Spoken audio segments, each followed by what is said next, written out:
welcome back to the Moor Weekly, where we bring you the latest news at Alhambra High. I'm your co-anchor, Grace. And I'm your other co-anchor, Nicholas. First up are a few announcements. PSAT payments are due on Tuesday, October 4th. Juniors can pay at the student bank for $20 or $5 with a fee waiver. If you are involved with Link Crew Lunch Day will be on October 5th. Quarter grades will be due on Friday, October 7th. Grades should all be finalized and updated by 8 a.m. that day. Also, if you didn't know, this week homecoming tickets are now available for $12. The Moor Weekly is proud to offer an ASL Interpreter version of our videos. These versions of our videos will be uploaded the Monday following the release of the original video. Okay. How do you feel about the new ASL editions of the Moor Weekly videos?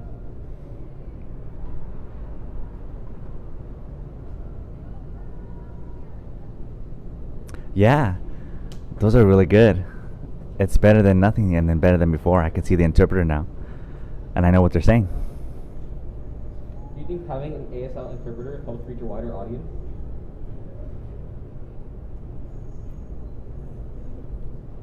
Oh yeah. So now the deaf are included and then other people can see it as well. Okay, so, how do you feel about the new ASL editions of the Moor Weekly videos?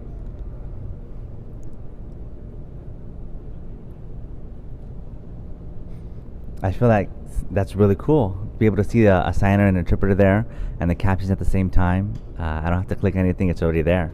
And I understand everything. Do you think having an ASL interpreter helps reach a wider audience? And how is that important?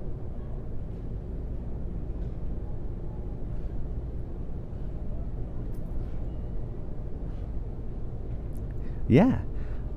So people will see that and they're curious about signing and they're like, oh, okay, what's that? And all these people can see and they're more curious about ASL and want to know more.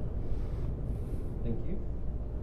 What is the importance of the addition of an interpreter in the videos?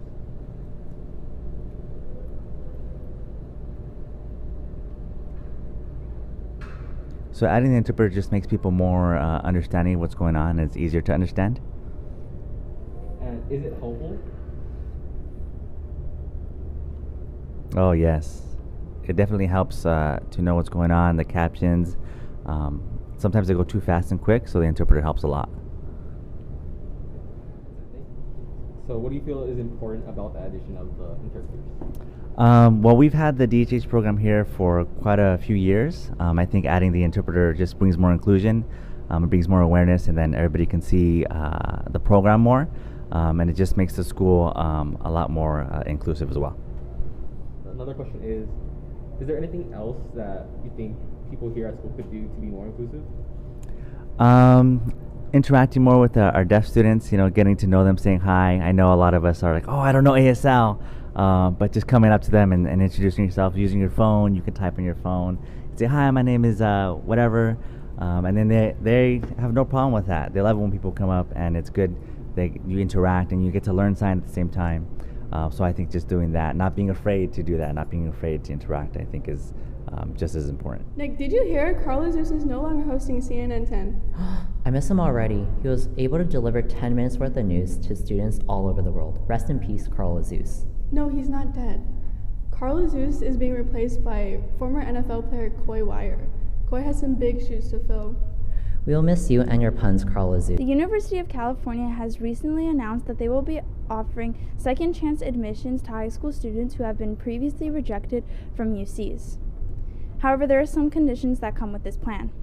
For example, high school students must have had a 3.0 GPA and taken general education and lower division courses at a community college.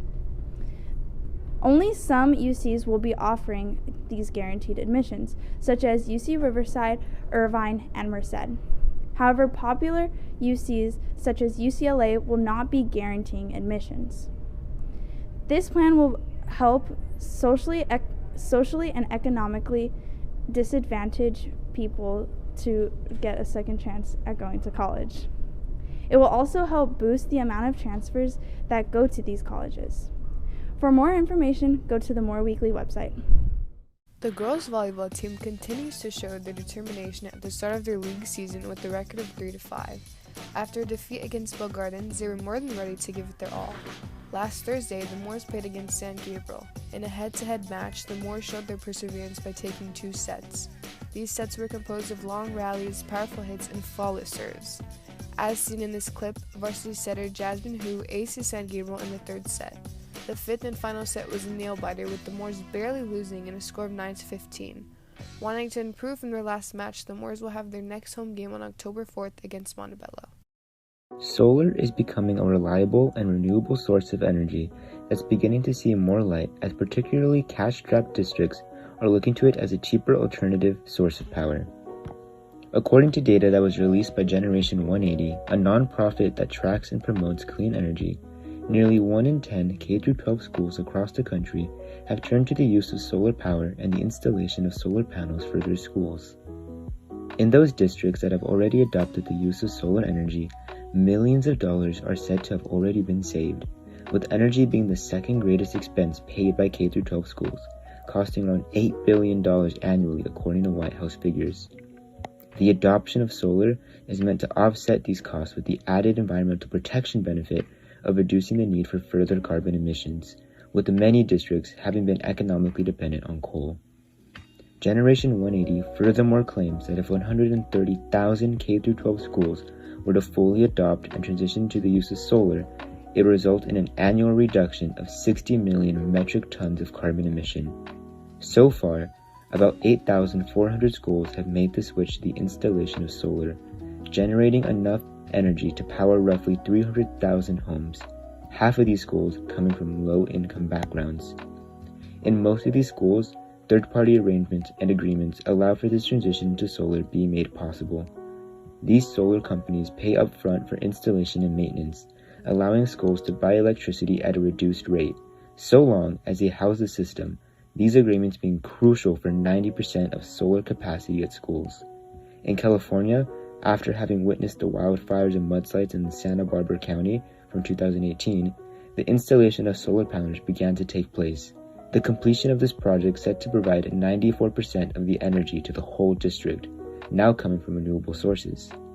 Solar is said to bring more cost efficiencies to schools and districts across this country, saving millions of dollars over the span of around 35 years, with now more schools and districts transitioning into this cleaner, renewable source of energy. That's all for this week's edition of the Moor Weekly. Stay tuned for more videos and be sure to check out our website, the Moor newspaper, for more stories. See you all next time. Go Moors!